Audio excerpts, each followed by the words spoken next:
전주 갑부터 한번 보시고 여론조사 결과 보시고 이야기 나눠보도록 하겠습니다. 갑 보여주세요.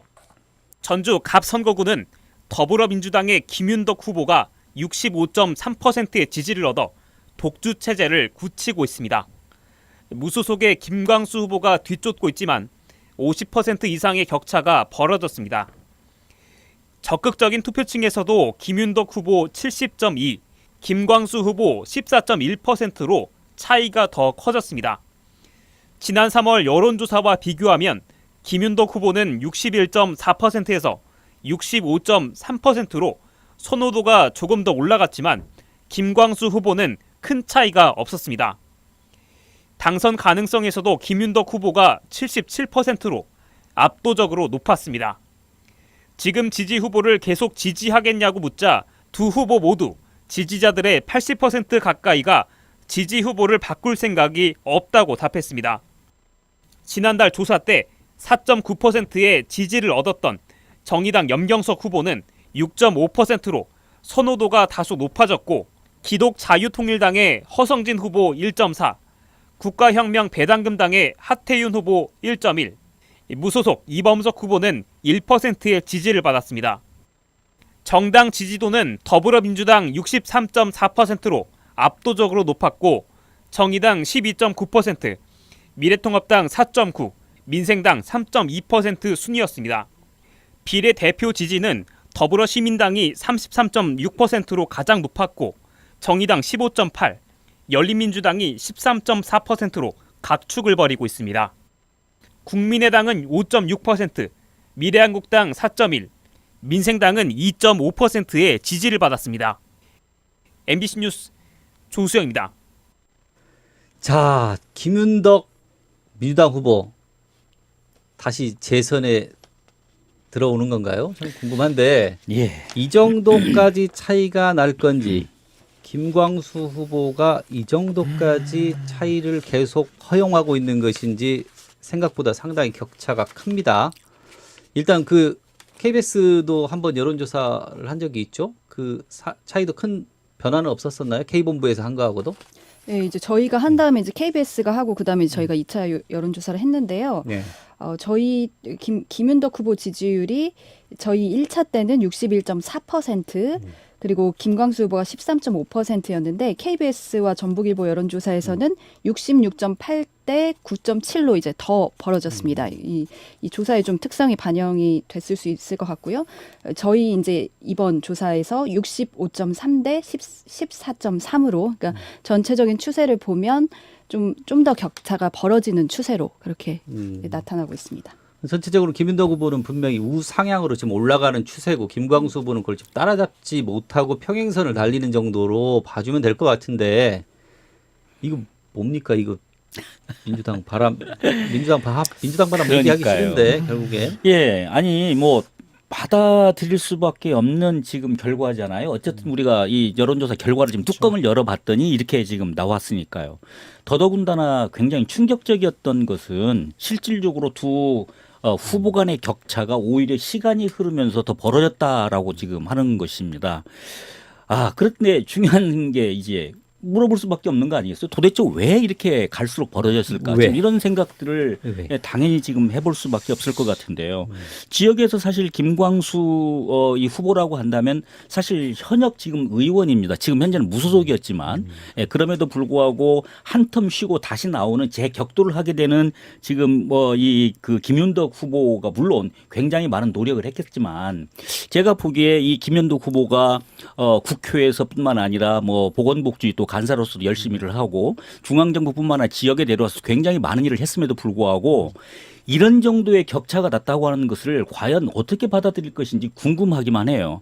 결론은 글쎄요, 뭐 이게 이제 맞는 결론인지는 모르겠지만 저희들이 뭐 선거를 이야기할 때 뭐 바람, 구도, 인물 뭐 이렇게 놓고 본다고 한다면 이 세 가지 요건 중에서 그냥 이 바람 자체가 너무 지금 강하다.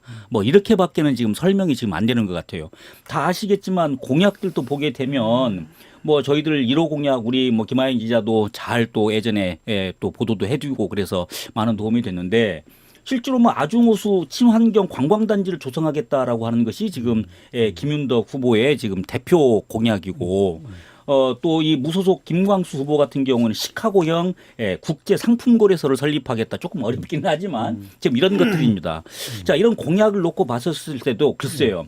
제가 보기에 이 김윤덕 후보의 공약은 김광수 후보에 비해서 너무 조금은 좀 지역적인 것이다라는 생각이 좀 들어서 어쩌면 국회의원으로서 적절한가라는 생각이 좀 들기도 해요. 약간 갸우뚱하게도 해요. 의원, 시장? 예, 그렇지만 제가 보기에 보통의 유권자들은 그러한 공약에 관한 판단보다도 지금은 아마도 뭐 코로나 이 깜깜이 때문에 그랬는지는 모르겠지만 지금은 오히려 그런 거 다 무시하고 오히려 지금 더 민주당 김윤덕 후보를 지금 밀어주고 있는 형세가 지금 굳혀진 것 같다. 뭐 이렇게밖에는 볼 수가 없을 것 같습니다. 참견이 필요할 것 같습니다. 예.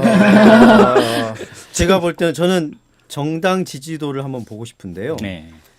한번 표를 좀 띄워주시면 좋겠는데 어쨌든 이쪽 전주갑에서 보면 민주당을 지지하는 당이 어쨌든 더불어시민당, 그다음에 열린민주당이지 않습니까?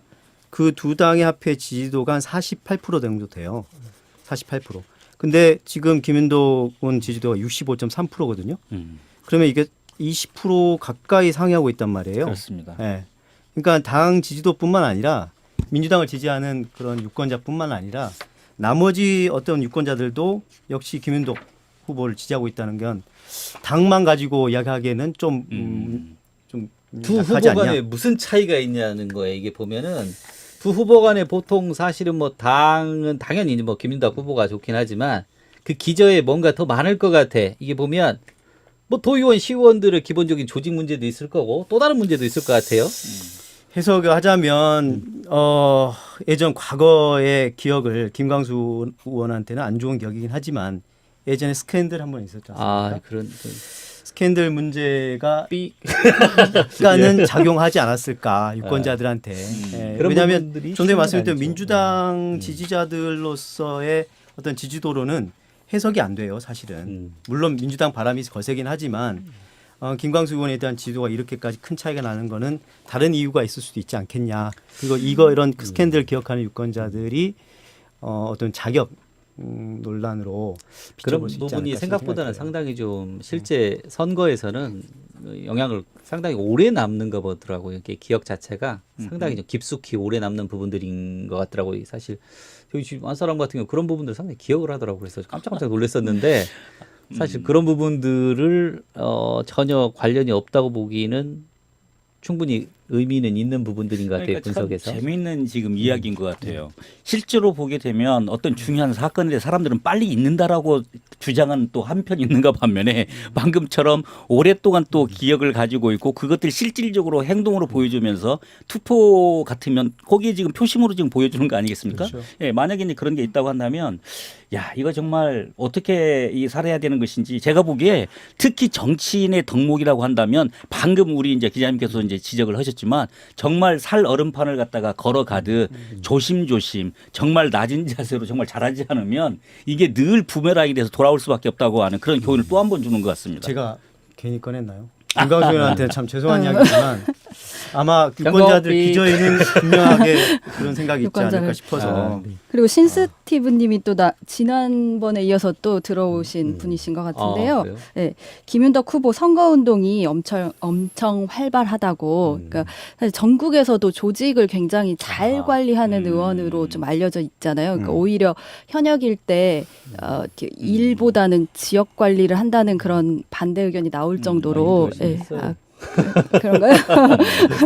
그래서 그 조직 관리 이런 힘이 이런 격차를 더 벌리는데 큰 영향을 미친 아무래도 것 이번 같아요. 선거에서 조직 관리 부분에서는 매번 이야기가 나오는데 김은덕 후보 쪽 조직은 이미 경선에서도 드러났지만 사실 무선 전화 같은 경우는 뭐 인구가 몇 명입니까? 근데 전화를 뭐 10통 쉽게 100통 걸면 10통 이상이 걸린다는 정도로 사실 조직 관리가 잘 돼 있다고 그래요. 사실 그래서 전주 갑적 같은 경우는 조직 부분은 거의 철옹성이다라는 얘기까지 나올 만큼 사실 상당히 조직 이 관리 자체 그리고 어떤 구성 자체가 상당히 깊숙이까지 뿌리가 아주 깊다는 그런 부분의 반증일까 싶습니다. 이제 반대로 우리 김광수 후보 측에 조금 이야기를 좀 더 드릴 수밖에 없는 이야기. 남은 기간 동안에 과연 이제 이분이 얼마만큼 그 격차를 줄일 수 있냐가 굉장히 또 중요한 포인트일 텐데 실질적으로 다 아시겠지만 이번 우리 전라북도 지금 유권자 수가 작년보다도 한 대략 한 1.5% 포인트 정도 지금 증가를 했어요. 그러니까 인구는 줄었다고는 하지만 유권자 수는 지금 지난번보다 지금 조금 늘었거든요. 그런데 그 중에서도 우리들이 어떻게 생각할 때 유권자 그 인구층으로 놓고 봤었을 때 60대 이상들이 가장 많을 것 같은데 실질적으로 50대층이 지금 제일 많습니다. 그리고 40대 그리고 세 번째가 60대거든요. 그런데 왜 제가 그 말씀을 드리는 거니 실질적으로 조사 결과를 봤더니 이 김윤덕 후보가 바로 이 세 연령층에서 굉장히 많은 포인트를 갖다가 앞서가고 있어요. 압도적으로 훨씬 더 많이 지금 김광수 후보를 지금 제압하고 있다고 봐도 과언이 아닐 정도로 큰 차이가 나고 있거든요. 자, 이 이야기는 김광수 이 후보 측의 입장에서는 바로 이 50대 그리고 두 번째는 40대 세 번째 60대 이 층에 대한 나름대로 이 표심들을 갖다가 공략할 수 있는 특단이 무엇인가를 갖고 있지 않는다면 이 격차가 쉽게 줄어들지 않을 것이다. 뭐 이런 생각이 좀 들어요. 예. 전혀 현역 의원으로서의 프리미엄을 전혀 못 가져가고 가지고 있다는 있죠. 거는 좀 문제인 것 같아요. 예, 왜냐하면 지난 4년 동안 이 지역이 사실은 전주의 구도심 아닙니까? 구도심의 어떤 활로를 뚫을 수 있는 어떠한 계기가 없었다고 보는 거 아니냐 유권자들이. 그러니까 지역에 대한 어떤 발전에 대한 어떤 염원들 이런 걸 제대로 풀어내지 못한 부분도 있지 않을까라는 생각이 드는데요. 자, 분명 어찌 됐건지 간에 김광수 의원 같은 경우 4년 의정 활동에서 금방 이런 책임론도 있지만 분명히 열심히 한 부분도 있고 그래서 나머지 기간 얼마 남지 않았지만 뭐 사실 기저의 바닥에서 보면 상당히 좀 평은 나쁘지 않아요. 전체적으로 좋기 때문에. 예, 일 잘하는 의원으로 다들 뭐 이야기를 많이 하고 분명히 있습니다. 남은 예. 기간에 어느 정도 사실은 뭐 그쪽도 쫓아올 수 있을 것 같고요. 하여튼 뭐 좋은 결과를 좀 기대하면서 이 전주 갑은 깔끔하게 마무리를 짓도록 하고 예. 좀 끼어들려고 하는데 안 끼어들면 안 됩니다. 한 말씀은 드리고 가겠습니다. 정의당 염경석 후보에 잠깐 이야기하고 싶어서요. 네. 이분이 비례대표로 나오셨거든요. 그리고 저도 노조에 지금 일하고 있습니다만은 이 진보 쪽 단체들, 그 다음에 노동조합 이쪽에서 민주노총에서 지지하는 후보 중에 한 분이었는데 비례대표 후보에서 안 되니까 이쪽 지역으로 내려오신 것 같아요. 안타깝더라고요. 그런 부분에서는 제 개인적으로는 안타까운데 계속해서 어떻게 보면 정의당에서 후보 내는 건 좋긴 한데 이게 어떤 결과가 나올지 뻔히 아는데도 이렇게 후보 입후보하는 거에 대해서 조금 저희 입장에서는 이해가 좀 안 되는 부분이 있습니다. 그래도 박수를 좀 쳐줘야지 않겠습니까? 자, 이런 의미에서 각 후보들에게 모두 박수로 일단 마무리를 짓도록 하고 바로 까칠한 역시 모두 까시네. 모두